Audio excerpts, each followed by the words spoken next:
Welcome to the You on the Camino de Santiago podcast. This podcast is for and about first-time pilgrims walking the pilgrimage routes in Spain, France, and Portugal. With your host, guide and longtime pilgrim, Nancy Reynolds of the Camino Experience.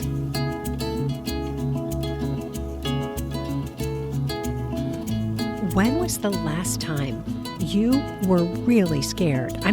Terrified, on the edge of your seat, wondering if you were going to get out of this alive. If you haven't yet walked the Camino, you may know exactly what I'm talking about. It's the feeling of committing to something so big, you don't know how you're going to make it.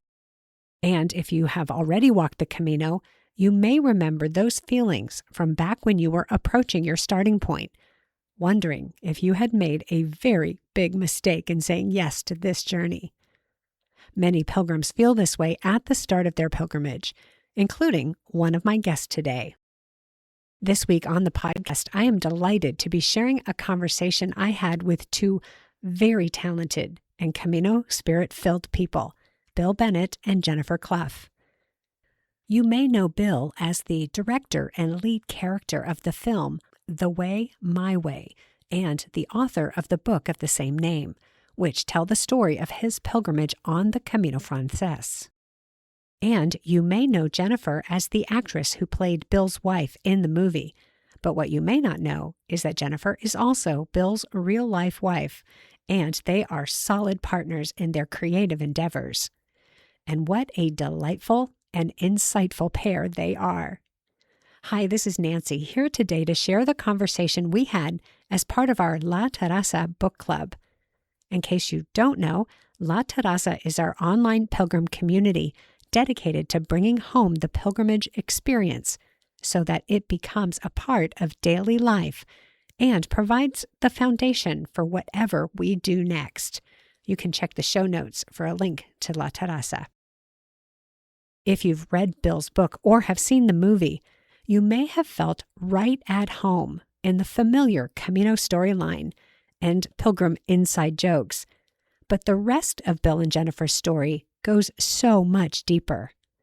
The conversation I'm sharing with you today is a story of why we walk the Camino. I don't mean why you decided to walk the Camino or the reasons you stated before you began the pilgrimage. I mean the why that revealed itself once you returned home and could see the journey for what it was. And the crazy thing is that perspective may not come right away. It may take time for the true impact of walking the Camino to emerge. Bill is an accomplished author and filmmaker, and Jennifer is an accomplished actress, producer, and script editor. I've got their bios in the show notes for you. Yet what I was left with after this conversation is not their accomplishments, but their contributions and insights. Their story of what happens after the Camino and how it informs our daily and professional lives, how it deepens our sense of purpose, if we allow it to. I think you are really going to enjoy this. Oh, and I'm test driving a new format with this episode.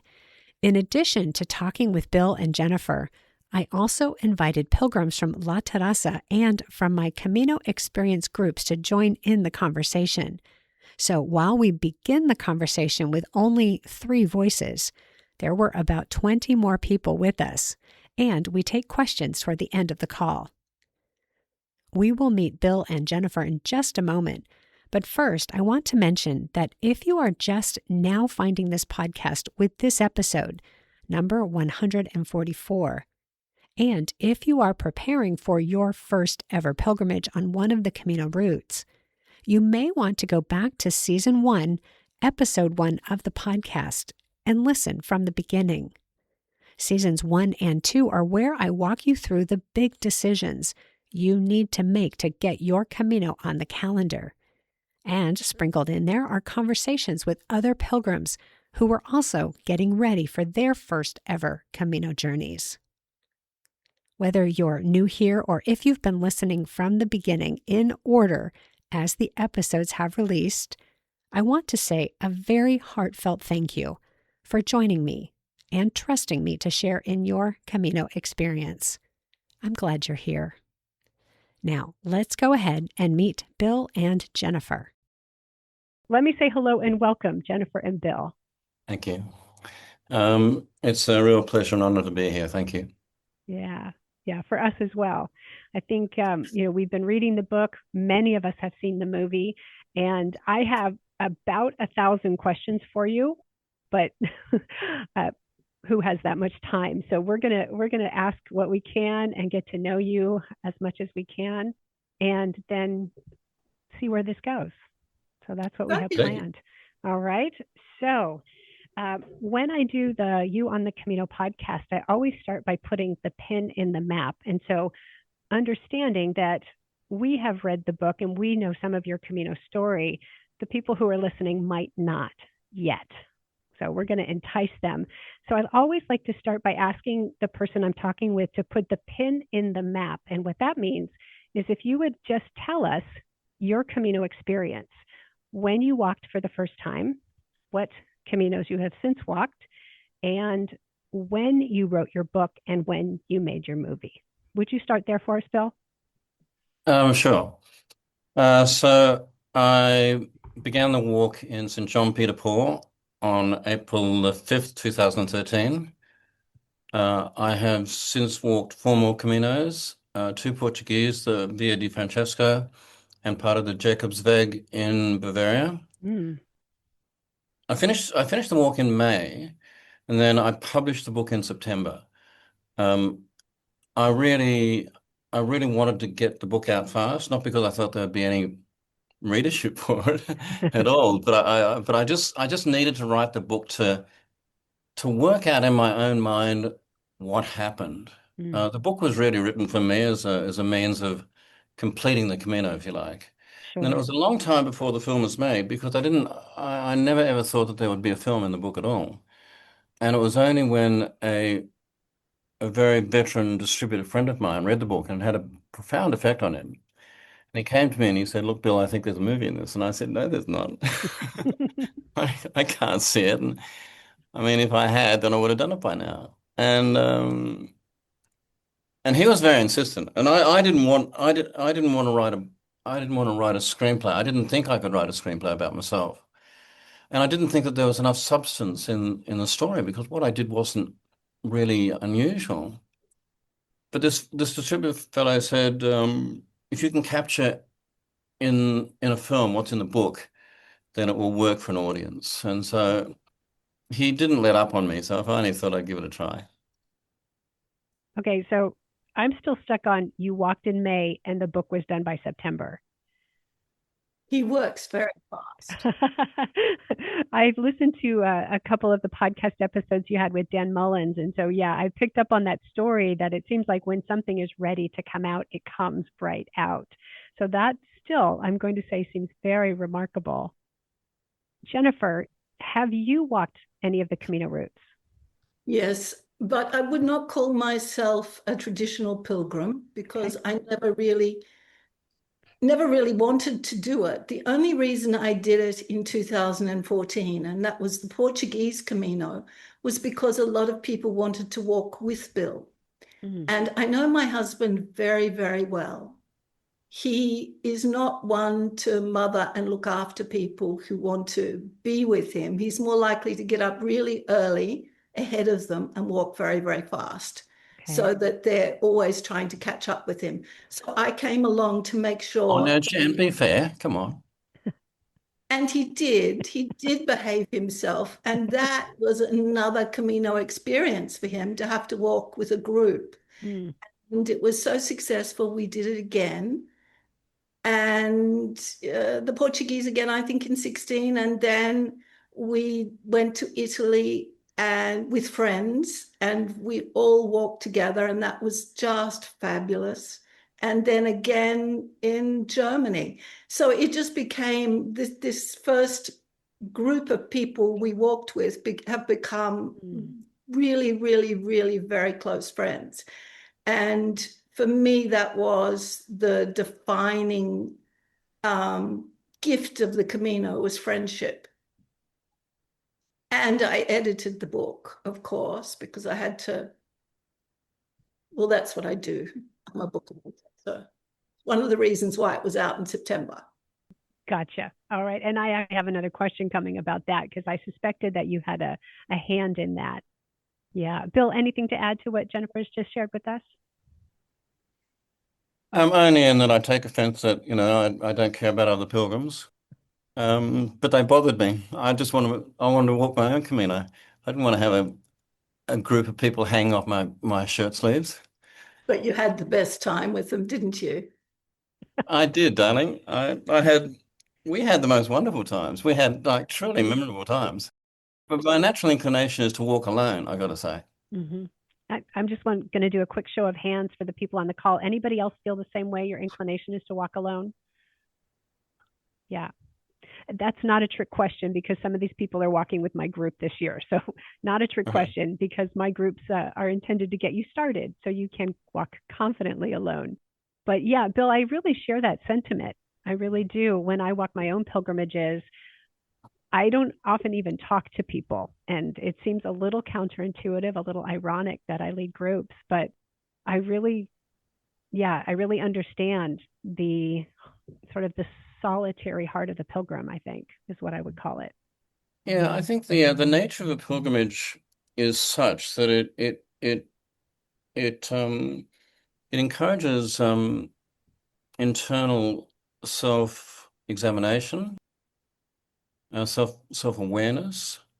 And if you're having to socialize with other people, it's not possible to do that. Mm.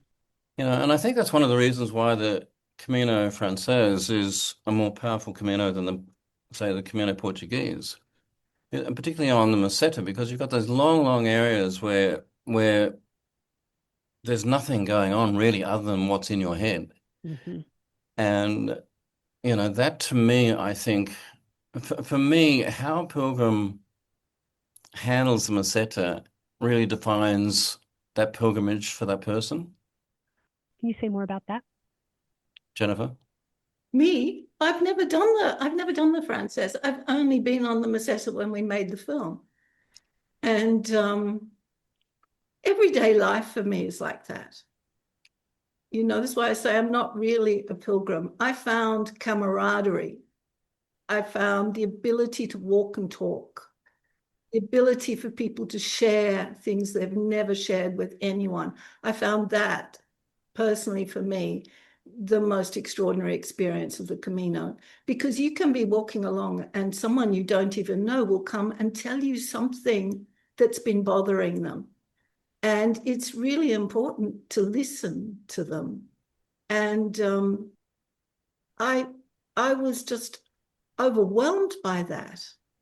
And I know some people get a little bit scared when there's somebody like that who wants to talk to them, comes up to them, and they'll dismiss them and hurry on. But that person will find the right person to talk to. And oftentimes I found that was me. And I didn't mind that. I just loved it because you can take someone out of that feeling of life things having gone wrong in their life. And you can listen to them and then you can stop them and say, hey, look where we are. Mm. Look where you've come to. Isn't this wonderful? You and me standing here in this most extraordinary country. And in that, they just laugh and let whatever it is go. And I'm not saying that I'm anything special, because there are lots of people on the Camino who do that, who take the time to listen. And I think that's one of the really powerful things. People in this rushed world are not listened to as much as they need. And the Camino gives them that opportunity to share something that bubbles up, that's been disturbing them, and have someone say, hey, it's okay. And there's always a worse story than the one they're giving you. Why do you think this happens on the Camino? Because it does happen so easily and so regularly. What do you attribute that to? Well, walking is very, very powerful, and being on your own is if you're choosing, you're often on your own, even when you're with a group. So you can be separated from people you know very quickly. And in that process, things do bubble up because our energy system loves to walk. It loves the crossover feel of walking. And I think you're out of your routine. You're in a place you don't know. All your brain has to do is to look for a yellow arrow, which isn't always easy because I got lost a lot of times because I used to chat. But you don't have a lot to do. And because that part of your conscious mind isn't busy, your subconscious can come up and speak to you, can throw up all the garbage so easily. And it's that garbage that they've got to be responsible for when that garbage comes up and deal with it. Don't push it back down. Just let it out, let it go. And sometimes that can be tears. Sometimes it can be outrageous laughter. This is why I get cross with people who judge how people walk the Camino. You can walk the Camino however you want, you know. It doesn't matter. It will still work its way on you. It's really one of the gifts of the Camino, isn't it? Absolutely. Look at Bill, changed his life. I tell you what, the man he was before is not the man he is now. Oh. Hey, darling. I'm not asking trick questions. I love that. Would you like to say more about that, Jennifer? Because I think we'd like to hear it. Well, if you've read the book, I think you know. Yeah. And if you see the movie, I think you get an idea. Bill was the least likely person to ever walk a Camino. In fact, I was shocked that he wanted to do it. And I don't know if it's in the book. It probably is. Now with the movie and the book, I'm not sure what's where. But when he announced it to myself and our 3 children, who were advanced teenagers at the time, and probably still are in their 40s, they just laughed and laughed and laughed. They thought it was the funniest thing they had ever heard. And because Bill always traveled first class, he always stayed at the best places, he always had 3 assistants, he always had everything that an international film director could want, this came as a shock to us. And my younger son just came up to me and said, it's okay, he'll never do it. But 5 years later, he did. Once you get that bug, if you properly have the bug, if the Camino is calling you, there's no stopping it until you do it. Yeah. And that's why I always say to people when they say, you know, I'd like to do it, I say, just do it. Just do it. Yeah. Book a ticket, buy a backpack. Don't worry about anything else, just do it. Planes go there every day. Get on one. Yeah, that's right. Mm-hmm. And don't worry about the weather. Don't overthink it. Just get there. And you'll find your tribe. I don't say that to them, but they will. We know that. They'll find the people there to support them and help them. And so it was a big surprise that he did it, that he actually stayed in albergues. That was the big one that shocked me. Yeah, wasn't it, darling? You paint me as being a pampered, egocentric twat. It's accurate, though. Probably. Yeah, probably. Thank you. Certainly the Camino had a fundamental, it instigated fundamental changes. But Nancy, one of the things that I say is that the changes don't necessarily happen on the Camino itself. What the Camino does is it provides the opportunity for you to change. The change doesn't necessarily happen immediately. You know, things happen, of course, but the resonance of that, the vibration of that, stays with you. And for me, the change wasn't a dramatic shift from there to there. You know, and it wasn't necessarily a straight line graph as well. You know, and this is what you're talking about bringing the Camino back home. You know, this is where the real work happens. You know, you're standing in a line, in a queue at the post office, and somebody cuts in front of you. You know, and you're 3 weeks back from the Camino, and how do you respond to that? You know, do you tap that person on the shoulder and say, "Hey, bugger off"? You know, Or do you just accept it and think to yourself, well, this person obviously must have some level of urgency in their life, and it's probably very important for them to jump the queue. So it's the little things that bubble up, and you have to make a decision. Do I respond to this as a pilgrim, or do I respond to this as who I was before I walked the Camino?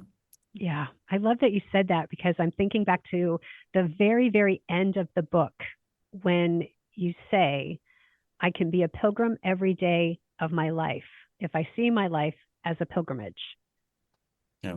I'm curious what that means to you now with the Camino that far back. Yeah, it's got to the point now where I just don't even think about it. That the changes are such that there's no decision making anymore. It's at least I hope that's the case. I mean, it's not always you every day is a challenge, isn't it? Yeah, yeah, for sure. Well, and one of the things that I've been thinking about, because you've got a huge body of work, both of you do, that's not related to the Camino. And there are a couple of movies and some work that you're doing now between your Camino and the movie The Way, My Way. And I'm curious how the Camino and your experiences on the Camino have impacted you as a filmmaker. Oh, that's huge. And Jennifer would probably be able to give a slightly different perspective to the one I'm about to give you. I had wanted for some time to make a film on intuition. Mm-hmm. I've been quite successful at getting films up and made prior to this, but this film proved to be really gnarly. Like no one wanted to back it. I couldn't find, all the people who had backed my work in the past just shied away from this one. But I really wanted to make the film. And I walked the Camino to try and break that blockage. I felt that there was some sort of energetic blockage either within myself or within the universe that was stopping me from making the film. And so what I did when I walked the Camino is that I dedicated the Camino to the film I wished to make. The film is called PGS Intuition is Your Personal Guidance System. Now, I've been trying for about 10 years to make this film. I walked the Camino, and within 12 months of walking the Camino, we were in production on that film. The Camino broke the blockages. And what I did was that I decided to walk the Camino intuitively. It's in the book, of course. That I wouldn't do my programmed thing of like planning everything, researching everything, having plan B, plan C, and so forth. I would just wing it. I would walk into a town, not know whether there are any beds available or anything, but just trust that the right thing would happen. And in making that one fundamental decision, a couple of things happened. One is that I met people that I wouldn't have normally met. I had experiences that I wouldn't have had. And I finished the Camino with the confidence that my intuitive system worked. And that confidence then followed through then with my making of the film. And making that film, this is why I say where the changes from the Camino aren't necessarily immediate. Making that film on intuition was the first step in the major, major changes in my life. But I wouldn't have made that film had I not walked the Camino. So it was sort of an unsticking point, would you say? What do you think, Danny? Well, more a cracking open because, as Bill says, he plans. He plans everything. To not plan for him is to live in a hellish circumstance. He loves to plan. He loves to think ahead. So he was not very good at using his intuition. And that was one of the reasons why he couldn't make that film. He had to learn first to use his intuition and trust it. And then the remarkable thing was that PGS Intuition as Your Personal Guidance System was made completely with intuition.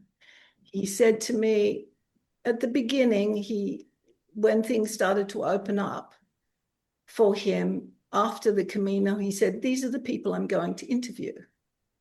these are the people I am absolutely not going to interview. And I went, yeah, sure, whatever. And of course, as it progressed, the film took over, and the people he said he was going to interview, he couldn't get interviews with. And the people he said he was never going to interview, he got interviews with immediately. And that is a really good thing, because they were the real experts, as he came to realize. They were the people who were using intuition, and they would scan him and look deep within him and say, yes, this is a safe man that I can trust this information with. And without the Camino, that would never have happened, without him taking that risk. And we have people regularly, don't we, darling, who say, I read your book and I walked the Camino in the busiest time and I used my intuition and I always got a bed. And we know that it's, you know, in those really peak periods, that's not always the case. People get quite freaked out and frightened, and they push that bed away from them. But when they're open, everything flows. And that's been the wonderful experience. And that is the Camino itself. Once you take that first step, everything flows. Everything you need comes to you. Sometimes it's not good, but it's what you needed at that moment. And you look back on it and you go, yes, that was good. Felt a bit wonky at the time, but it was good. Well, and as you're saying that, I'm thinking about, you know, reading through the book and Bill, seeing through your story how you struggled with that. So it wasn't that the intuition just became, I got this under every circumstance, but you sort of had to walk yourself into that. Did I read that correctly? Yes. Absolutely. Yeah. You know, Nancy, with writing of the book, what happened was I wrote a blog each day as I did the walk. And principally the blog was mainly for me to put some of my photographs in. And Jennifer suggested it. I remember at the time saying, blog is the lowest form of writing, even lower than writing film reviews. You did. I said that at a big Sydney screening full of film reviewers, and I've you know how to read the room, don't you? I've only had bad reviews since, yeah. But I wrote a blog and I took a lot of photographs. It turned out I took about 200 photographs a day. And then when I came to write the book, and basically what happened was I got to Santiago, I was totally confused as to why I'd done the whole thing. I put myself through a lot of pain, as you know, having read the book. And so I came back and I wrote the book to try and find the reasons why I'd done that walk. And so I had to do it quickly. And so I referred to the blogs, I referred to the photographs, which were probably more important because they brought back memories of details. And I would sit at our dining room table at one end, and Jennifer would sit at the other end of the table, and I would write out a chapter and I'd email it to her, you know, the distance of like 2 meters. And she would read it, and while she would read the chapter, I would look at her face. I would study her face, and I could tell just from her face what was working and what wasn't working. And sometimes she would absolutely explode in laughter. Explode in laughter. And I thought, okay, well, that one worked. The thing that when people write a memoir style of writing, they're very good at saying the practical things, where they were, what they did. Bill had all that information with his blog and his photos. What they don't tell us is how they felt. Yeah. And I'm very, very proud of The Way My Way, because I was able to pinpoint Bill on how he felt. I never let him off explaining how he felt. And at times that was a little uncomfortable for him, but that I think is the most important. That's what separates The Way My Way from other books. And I think it's, if anybody wants to write anybody listening here wants to write about their Camino experience, don't forget to put in how you felt at the time, because it is so relevant to the eyes that are on the material at the time. Whoever's reading it is probably going through something in their life as similar as what you felt that day on the Camino, and they need to hear it. So I think we all need to really get in touch with the way we feel about things and not be afraid to tell other people, especially in writing. Yeah. Nancy, one of the things that I didn't put in the film, but I think was very important in the book, was rejection. I think you might remember in the book, I was trying to be friends with two fellows Yeah. who walked away from me and ignored me and rejected me. And this threw me then into an inner monologue about other forms of rejection that I'd had in my life, and particularly being a filmmaker. It's part of the course to have to find a way to deal with rejection. It would have been too hard to put that into a film, in any kind of meaningful way. But it was a very important aspect of the book, I think, and it didn't show me in a particularly good light as well. But when I started the book, I made a little pact to myself that if I was going to do this, then I had to do it completely honestly, and show you the good stuff and the bad stuff. Well, and one of the questions I was going to ask both of you was, what do you see as the heart of this book? And I think you just explained it. You just described it.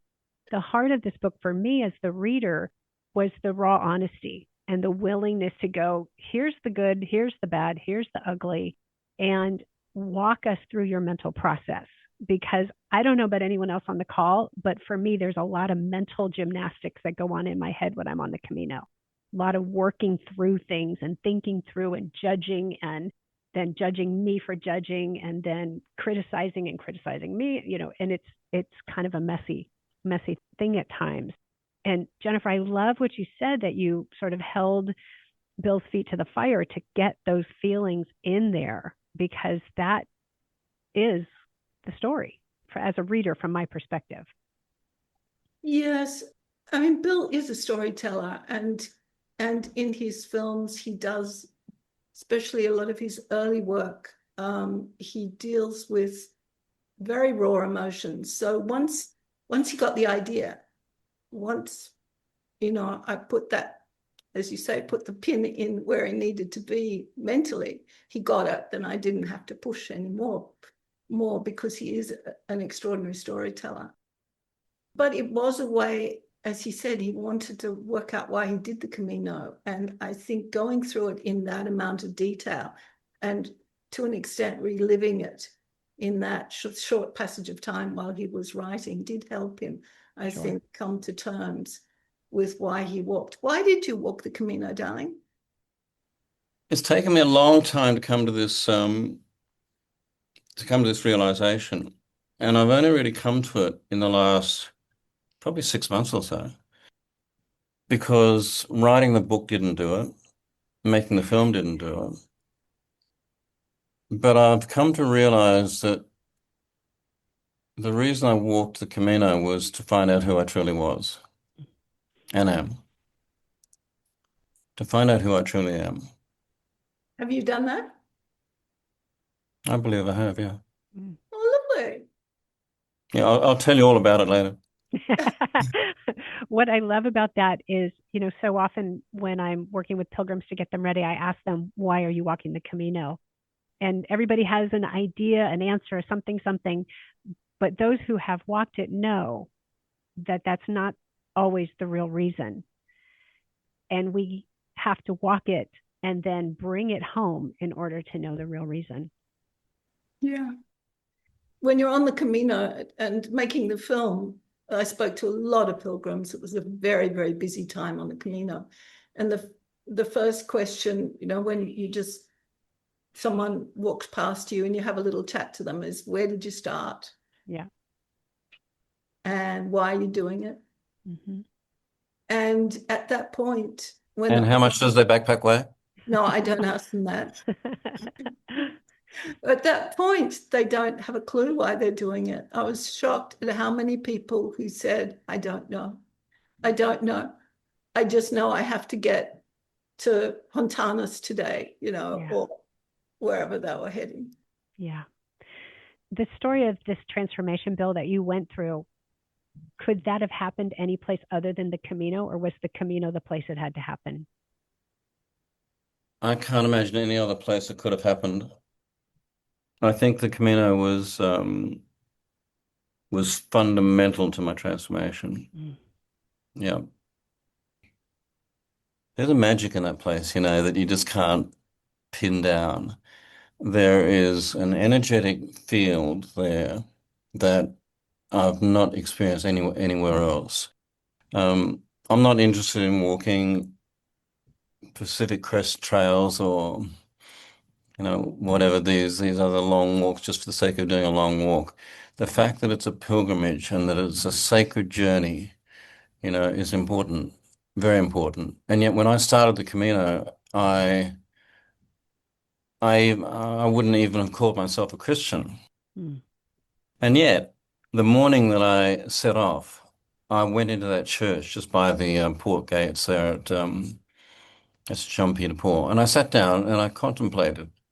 I don't think I necessarily prayed, but I contemplated, and I set my intention. This was going to be a pilgrimage, and all that entailed, all that was involved in what that meant. And like I say, I wouldn't describe myself as a religious person. Are you familiar with the concept of liminal space? Yeah, this is a term that's I think recently sort of come up. Talk to me about it. Yeah. So the idea of a liminal space is that it's the space between who you were when you walked out your front door and who you are to become when you complete the journey. And in that liminal space, magic happens. And it's often what we call Camino magic, but it's not community, it's comunitas. It's a community experience that happens only in a liminal space. And it's that mysterious in between. And the magic is that we're all in the in between at the same time. Mm. I'd like to put that on your list of films to make. Well, the next film we're making is called The Way, Her Way, which is not Jennifer's story, but a story. It's a sort of a composite story of a woman on her 15th wedding anniversary at a fancy restaurant. The cake comes out with happy 15th wedding anniversary. He tells her that he's fallen in love with his 23-year-old paralegal. And so the next day she's having lunch with a friend and, of course, dreadfully distraught. And she says, "What do I do?" And the friend says, "Well, let's Google it." And so they Google, what do you do when you find out your husband's been cheating on you? And up comes a list of 7 things. And number 5 on the list is walk the Camino. So the film is about how she just walks around the corner to an outdoor place, gets a backpack, gets some boots, and 2 days later she's in Porto. And the film is about what happens to her and the transformation that she goes through on that walk. Fabulous. Because there's the walking wounded is what I call them. I was talking before about people who come up and talk to me. And Bill's had this experience as well. And we've taken those stories and changed them a little bit Mm-hmm.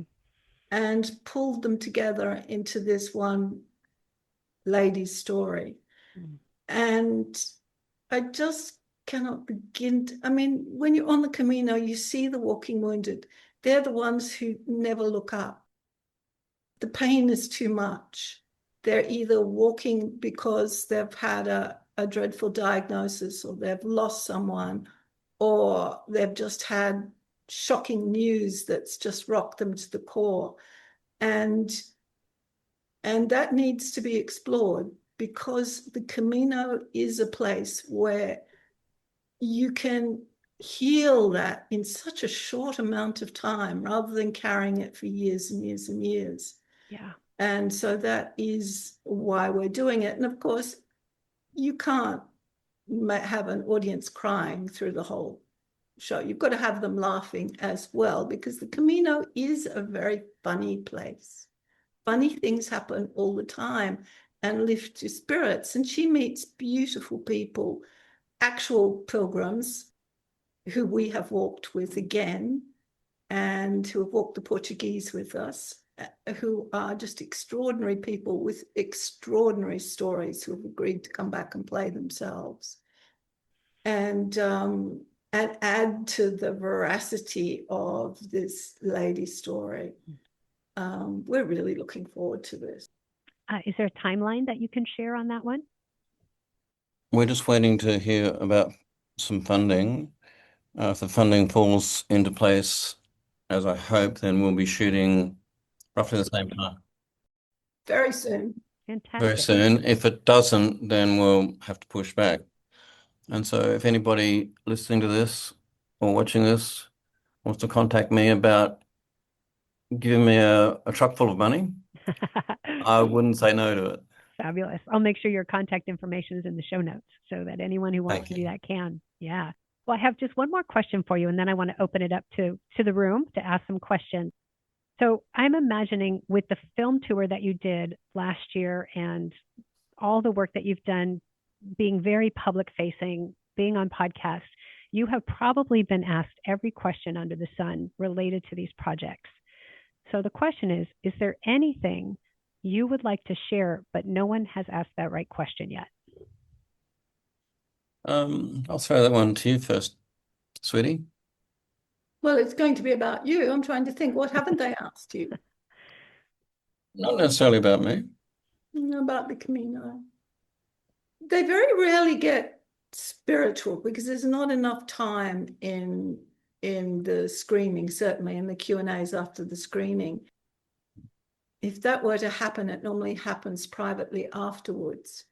But I do think that Bill hasn't been challenged enough on that. And the spiritual, he said at the beginning he wasn't a Christian. How do you see yourself now? And what did you put on your Compostela at the end? It's in the book, isn't it? I can't remember. Yeah, I said I did the walk for spiritual reasons. Yeah, but how do you see yourself now? I see myself as a spark of God. Okay, that's pretty big. Hmm. You would not even have used the word God before you walked. You refused to say God. Yeah. You were just a piece of dust that was going to go back to dust, right? Now you're a spark. Wow. It's quite a transformation. Yeah. Thank you for that. Well, how about we open it up to some questions? Just so we can manage this, I would love if you can find the raised hand feature, and then I'll call on you. And so, Richard, let's start with you. So I'm Richard. I'm from Los Angeles. Our Camino, my wife Claire's up here with us. We walked in 2023. Bill, I really appreciated what you just said. Spark of God is a very good phrase. And Jennifer, I'm going to pick up on your suggestion. We talked about a little bit about spirit. You said several times that you didn't consider yourself religious. Just before we came on the podcast, Claire and I listened to your interview with Dan Mullins, where you're talking about fear. And I wanted to pick up on that. You also mentioned this in your epilogue. Fear is what you encounter, what you attract. The thing that I want to ask you about is the correlation that you have in your mind between your intuition, your PGS as you call it, and whether that is possibly fate or is it possibly faith? Is it your correlation to that spark that you carry within yourself? How do you see your intuition now that you've gone through this process? Thank you for the question, Richard. And thank you for doing your homework on me prior to this. I appreciate that. This is both an easy question to answer and one that I could sit down with you for 2 days and talk to you about. But very simply, it's this. We regard a number of factors that impact us as being intuitive. I've done a lot of research on this. I've done a lot of thinking over a long period of time. And I've come to the conclusion that intuition is not one thing. It's many things. You can have survival intuition, which is basically mother's intuition, where she's downstairs in the kitchen and she suddenly thinks, I've got to check on my child upstairs. And she goes upstairs and the child's in the crib and is about to die. So you've got survival intuition, which is about survival of the species. And then you've got what I call cognitive intuition, which is based on expert knowledge. This is what a lot of people, when they say, I've got a gut feeling about something, this is based on what I call subsumed knowledge. Knowledge that they don't even realize that they have, but because they've been doing it for so long, they can pluck something out of the air, seemingly, and they say, well, that was an intuitive decision. The third one is what I call mystical intuition, which is what happened to me when this whole thing started. I heard a voice when I was driving a car, which told me to slow down as I was approaching an intersection. I slowed down and a huge truck ran a red light. And had I not listened to and obeyed, more importantly, obeyed that voice, I would have been killed. And that's what prompted me then to spend so long trying to find out what that voice was. Now, I was just saying to Jennifer the other day, in fact, yesterday, we were talking about it, and I said, of all of the screenings that we've had of PGS intuition all around the world, the number of people who've come up to me afterwards and said, you know what? The same thing happened to me. And they recount their instance of this voice, coming out of seemingly nowhere and saving their life. Hundreds, literally hundreds of people. And they've contacted me by email and messenger and the whole thing. So that's mystical intuition. The last type of intuition is what I call proxy intuition, which is intuition that happens through somebody else. It's like agency intuition. So in other words, it's a person who calls you up and says, you know what? I know you're flying on that flight at 3 p.m. today, but I've got a bad feeling. Don't get on that flight. And the flight crashes. Now, there's lots of instances of proxy intuition around 9/11. Also, historically, interestingly, if you go back into the archives, around the Titanic. So this is where intuition is can't get through to you any other way, so it uses somebody else to get to you, because the primary function of intuition is twofold. The first is to keep you alive. The second is to guide you on your purpose in life. And you mentioned fate before. This is part of what I believe is I believe, I don't know whether anybody else believes, but I believe that we all come into this earth, into this planet, onto this plane for one purpose. And our intuition is our guidance system to keep us alive so that we can fulfill our purpose. And where most people come to the end of their life and they're unhappy, or they're sick, or oftentimes it's because they haven't fulfilled their purpose. I hope that answers your question. Thank you. Thank you. That is the kind of topic that we could just keep going for another hour or two on. I think you're right about that for sure. Let's go ahead and take a couple more questions though. And then, Bill, I'll just schedule another interview with you so we could talk for hours on that. Jarrett, let's go with you next, please. Hey, this is Jared Potts. Nice to meet you, Mr. Bill. This is my wife, Amy. We walked last year and honestly can't stand that we're not on the trail again yet, but we are going. Do you have plans on walking the French Way again? And using your PGS or your personal guidance system, or would you book it out? And if you did walk it again, would you actually stop at Orison like Jennifer told you to? Mhm. I don't know whether any of you know, but I've got Parkinson's disease. I was diagnosed 8 years ago, so it's fairly entrenched now. One of the symptoms is that I can't walk long distances anymore. Mm. Having said that, I I don't believe that I have been given this condition for no reason. And I'm searching for a way to put it into service in some way.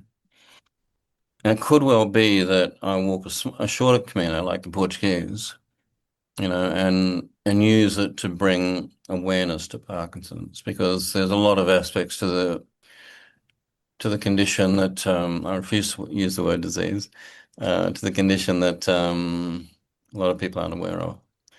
But so to answer your question, I don't physically believe that I could walk the Francis again, and I still haven't fixed up my knee. That darn knee. And I tell you what, it's actually starting to catch up on me, and I'm having an MRI next week to find out what the hell's going on with it, because it's giving me some pain. Thank you. All right, Paul. Just a follow-up question on talking about intuition on that.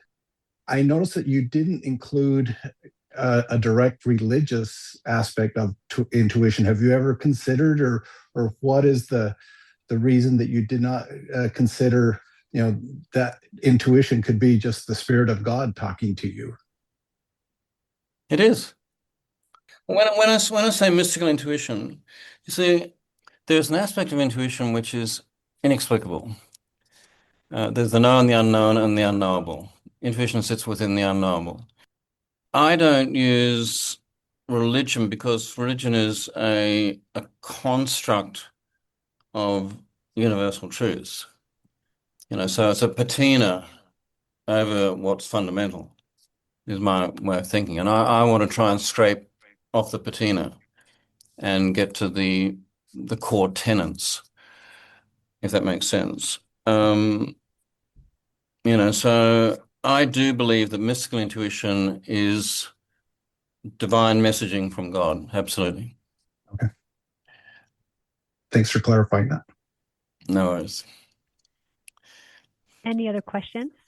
Chad, I thought I saw your hand raised. Did you have anything? Sure. Yeah. This is Chad from Boise. Nice to see you guys, Bill and Hi, Jennifer. Chad. Good day, Chad. How are you? Is it Nice cold? to Is see it you. cold there? It's a little chilly today, but we've had a very mild winter, a little bit of snow, but it was beautiful for a walk today. Oh, lovely. Yeah. So I had a question again. It's on this topic of intuition, and I'm jealous of the way that you walked your first Camino of just trusting the process and getting yourself out there. That's not something that I have done well at on the Caminos that I've done. I've been more of a spreadsheet pilgrim, and part of it is because I've had a schedule to keep. But my question goes to your art form of then filmmaking. How do you be free in your intuition when you have to plan for certain things along the way in what you're creating? I'm interested how your intuition goes into your filmmaking. Well, I'll throw to Jennifer on this in a second. I'll just kick it off by saying it goes hand in hand. Of course, you've got a plan, you've got a schedule, you've got a budget, but then intuition comes in terms of casting, in terms of shot selection, in terms of lens selection. I'm just talking now as a director. Composition, absolutely, is totally intuitive. And then in editing, intuition plays a very important part in the creative process. But filmmaking costs a lot of money. And that truckload of money that I talked about earlier, it's a decent sized truck. It's look, you've got to have a structure, you've got to have a plan, you've got to have spreadsheets and stuff like that. But then when it comes to the creative process, I really do work intuitively. I used to do shot lists. I used to shot list my movies. I don't do that anymore. I wake up in the morning not knowing what the bloody hell I'm going to do. And that excites me because I step out onto set, open to all things, open to all possibilities. And as a filmmaker now, after 40 years of making movies, that really excites me. Jen? Since Bill walked the Camino, the 3 films he's made, PGS Intuition is your personal guidance system. Facing Fear, they were both made intuitively, absolutely. Where we're going, what we're doing, whatever. That was very, very easy. But when it came to doing The Way, My Way, we had to have some structure. But we also used our intuition when it came to the people we were prepared to take on the Camino. We weren't taking any professional. We needed the right professional who would blend in with the Camino, who would get it, who would let the pilgrims walk through us. So we were used our deep, deep thinking as to who would be best suited to make the film with us on the Camino, because the most important thing that I had in my mind is we must never obstruct someone's pilgrimage. We're filming right on the path, but we step aside and let the pilgrims through unless they want to stand and watch, which was fine too. So that was really, really important to us. And that is where the intuition really came in. And I have to say, Bill's decision to bring back the pilgrims who walked with him, Laszlo and Balázs and Ivan and Giovanna, was absolutely an extraordinary risk, huge risk, a risk for them personally to have their story go out so huge around the world, but a risk to him professionally if that didn't work out, if they weren't good. So that was a big intuitive decision as well. And these are risks most filmmakers will not take. So yes, we have structure where we need it, but we go by the seat of our pants when we don't. And from day to day, sometimes we didn't know what was going to happen. And that the Camino, to use that overused phrase, the Camino always provided. And that at the end of every day when we sat down at our long pilgrim dinner, which the whole crew used to keep all the traditions of the Camino, we were all amazed that we got through the day the way we had, and the serendipity that came our way. The light would change just when we needed it. All those things, the rain stayed away. And yet it was raining 10K down the track, just amazing things that we could look at. And that's doing it intuitively, trusting. Thank you both. That's beautiful. Yeah, thank you for sharing that perspective. Really lovely. Let's take one more question. We're coming up to the hour. I don't want to impinge on anybody's time, but let's take Vicki, your question, please, and then we'll wrap it up. Hello there. It's Vicki from Melbourne. Just Bill, a bit of a out of left field question. Do you still use a disposable razor? No. Vicki, now there's one that hasn't been asked.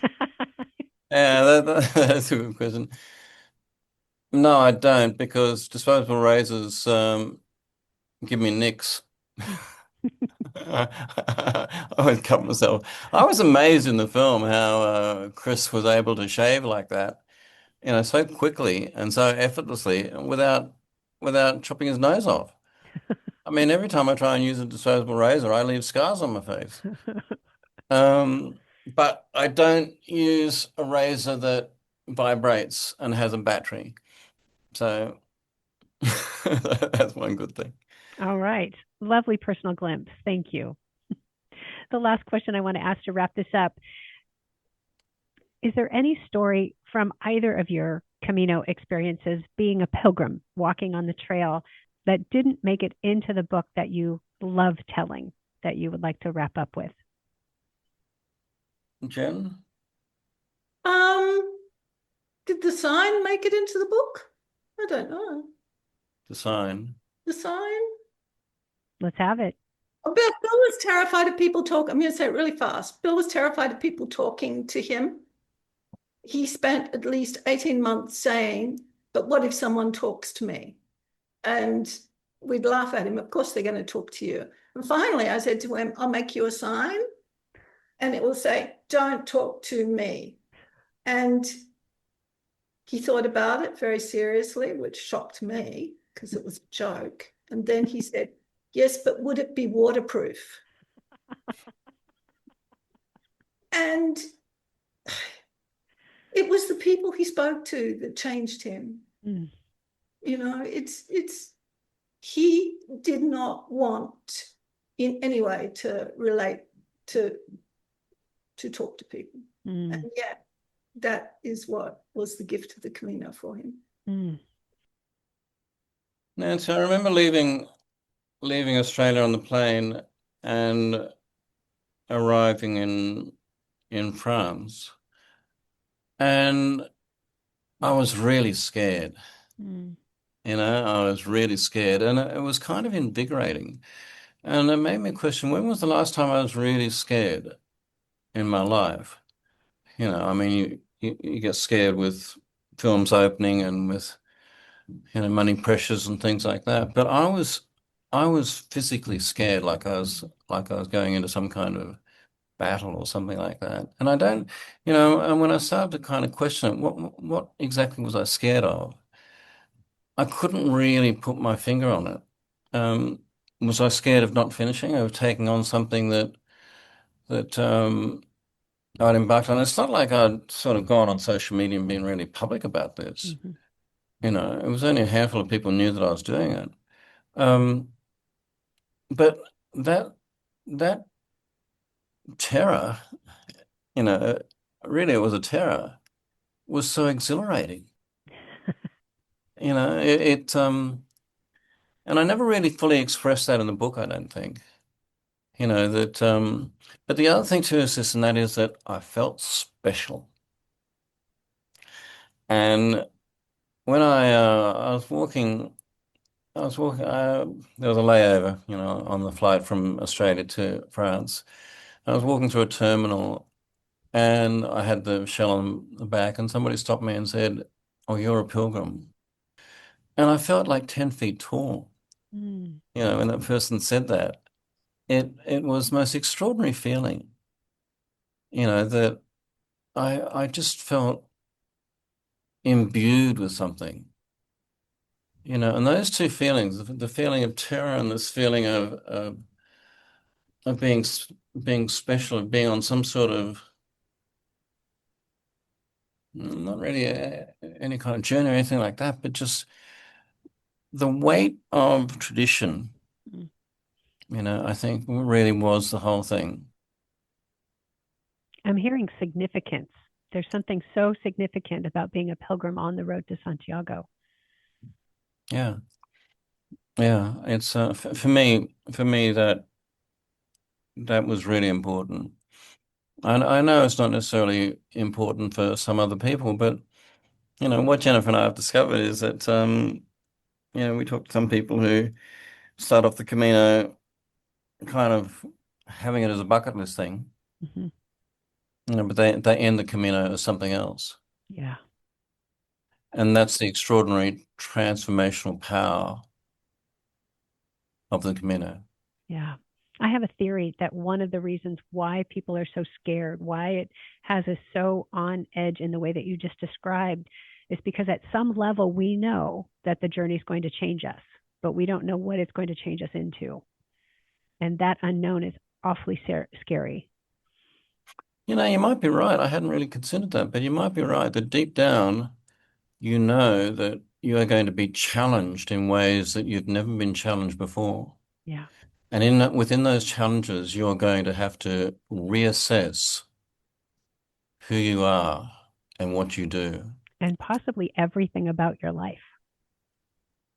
Yeah. And so when the question came before, you know, now retrospectively, why did I walk the Camino? And I said, to find out who I really am. Mm-hmm.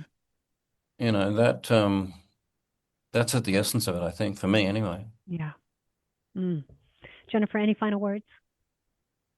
Oh no, I don't have any final words. I'm not really a pilgrim. I think every day is a pilgrimage. I think Jane, you always have the last word. yes. So I should, living with you. I'm handing it to you, Jennifer. But I'd just like to say to everybody, have the most wonderful time on the Camino. That is the only thing that matters. You're all stepping out and just enjoy every moment of leaving as much of your present world behind and just taking it one step at a time. And listen to one another. Just fabulous. Nothing better. It is so good for the soul. Wonderful. Jennifer and Bill, thank you so much for joining us today. It really has been a pleasure. We have enjoyed reading the book, seeing the movie, and sharing this time with you. Thank you.